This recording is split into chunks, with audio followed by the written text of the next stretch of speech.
The next part is data exploration. I guess all of us know the moment when we have some kind of data and we would like to take a look how it actually looks like and what's the insights of it before we are proceed with further analysis. Ilum makes it easy with built-in data exploration tools.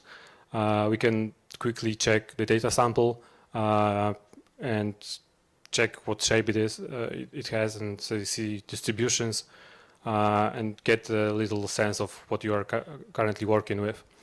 Ilum includes this data visualization tool. You can create charts on the fly, as you can see, whether it's a simple bar graph or some kind of more sophisticated plot. You can just use it with few clicks.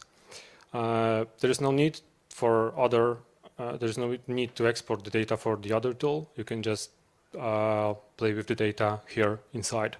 You can just explore, visualize, and move to your next task.